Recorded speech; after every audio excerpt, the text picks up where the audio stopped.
Welcome back to the Glowforge 101 series here on Auntie YouTube channel. I'm Katie from Things Katie Makes, and I'm so excited to show you some recommended first projects today.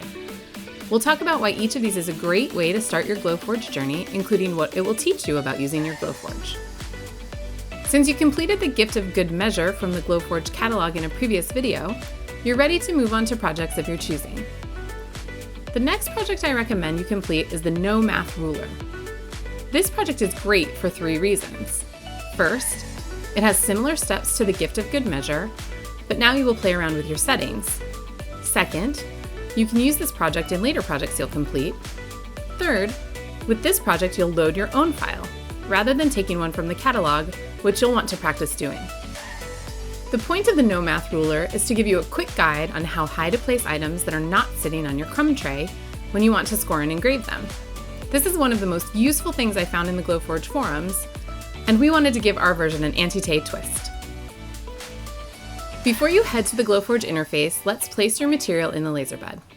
For this project, I recommend you use the proof grade medium draft board so you aren't changing too many variables at once. To make this project, you'll want to download this file from the link below to a folder where you can find it. I recommend making folders on your computer named by the source you purchased or downloaded them from.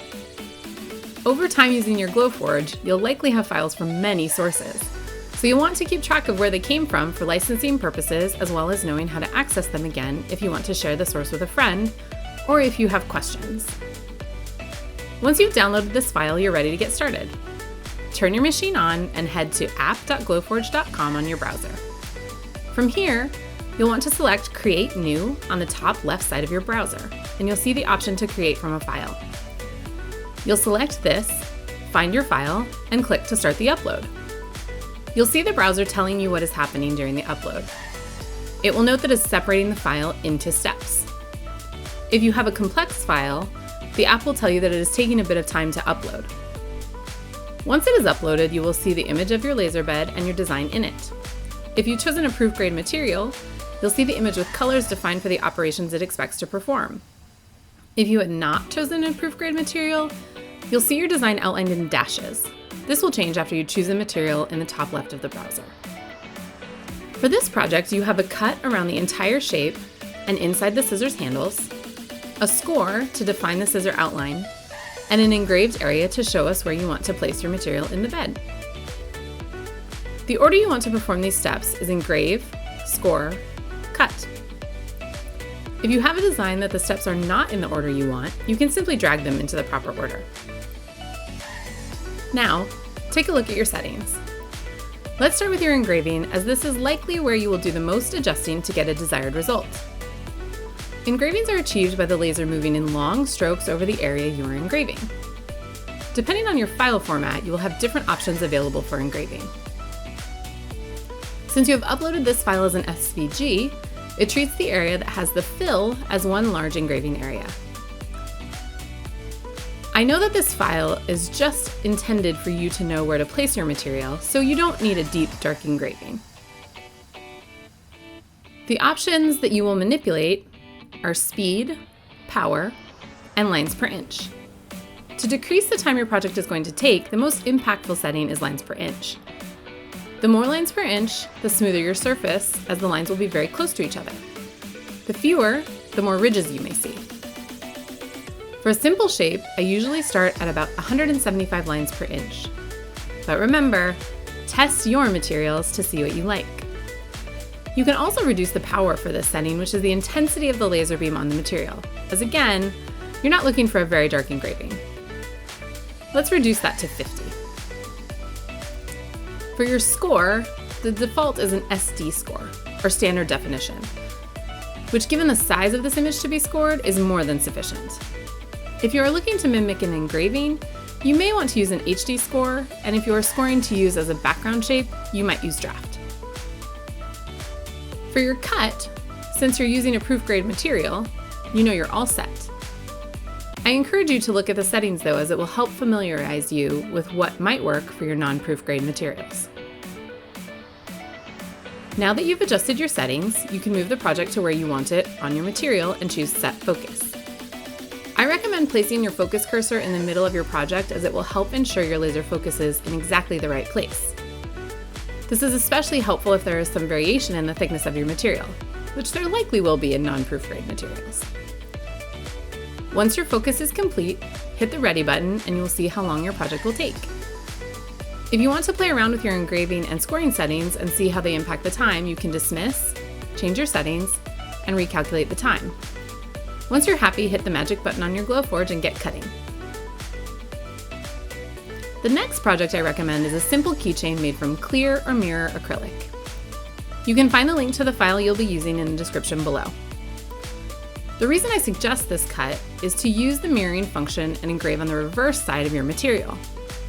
You'll see what a cool effect this creates, and you'll likely fall in love with acrylic as quickly as I did.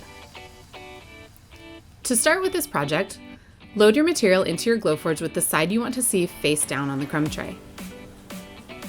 This isn't as important with a clear acrylic as it is with a mirrored. So if you're using a mirrored acrylic, the pretty side should be down. Now, at app.glowforge.com, you'll load the file you're going to use and head to your workspace. If you are using proof grade acrylic, your settings will be ready to go. If not, choose a similar proof grade material to start. For most mirrored acrylics, I use blue medium acrylic as my starting point. Because you are going to engrave the wording on this keychain and want the ability to read it from the front side of your keychain, you will need to mirror your design. Select your design either by clicking on it or using the arrow to select, and then look at the menu on the right-hand side. You'll see two triangles next to each other. You'll choose this button, which is the Reflect command. Now your design is mirrored. Set focus once you've placed your design where you want, and then hit the Ready button to calculate your project. Once it is ready, go hit that magic button on your Glowforge.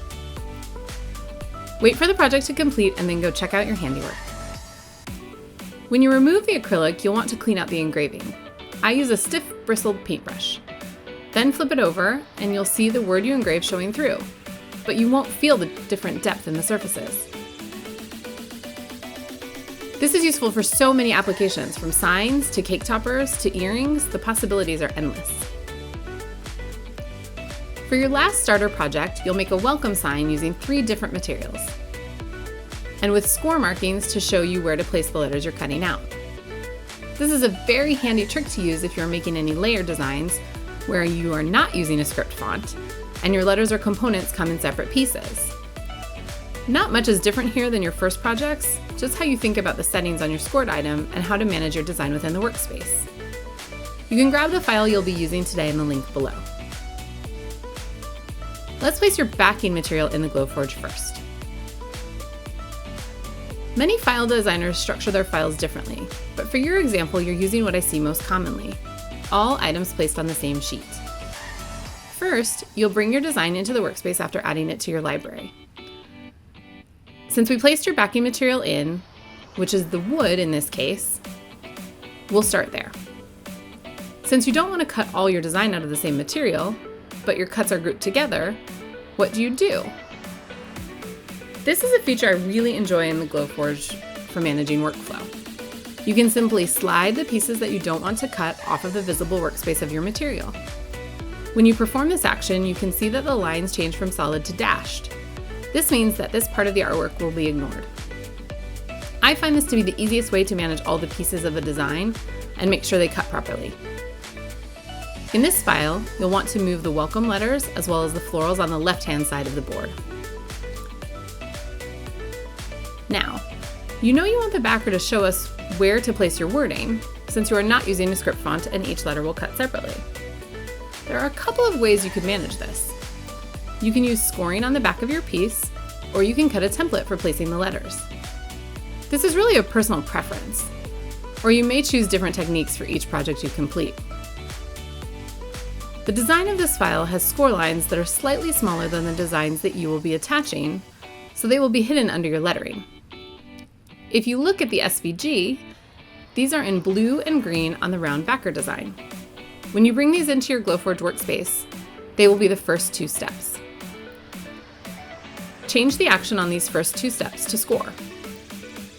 Since you are only using these for placement, you'll want them to score very lightly, so use a draft score, increasing the speed and reducing the power as you see fit. The next action will be the cut of the round. If you are using proof grade material, You're set with a proof grade cut. But if not, check the settings and do a quick test cut to make sure your material will cut through. Now, set your focus, and when that is finished, hit the Ready button. Then your blue button on your Glowforge and wait for this portion of the project to complete. Next, you'll cut the welcome letters. Choose the material you like for this. I like the contrast of an acrylic on a wood backer, so we chose a marbled acrylic.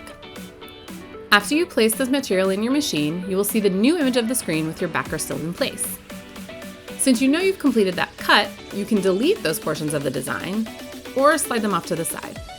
If you do choose to delete them, you'll need to re-upload the file if you want to cut this design again. Now, select all your welcome letters and move them onto your material, and ensure the action on the letters is set to cut. If you are using a proof grade material, you're all set. If you are not, choose a similar material and then check the settings and run a test cut if needed. Set your focus, then choose the Ready button and press the blue button on your Glowforge when it's ready. After this is complete and you've removed your letters from the bed, add your last material to the laser bed. If you have 3M tape, this would be a good time to use it. Make sure when you place the material in the laser bed, you place it with the 3M tape up, and you'll want to mirror your image to match how it was scored on the backing. Go back to your app.glowforge.com and drag your welcome letters off and your floral pieces on.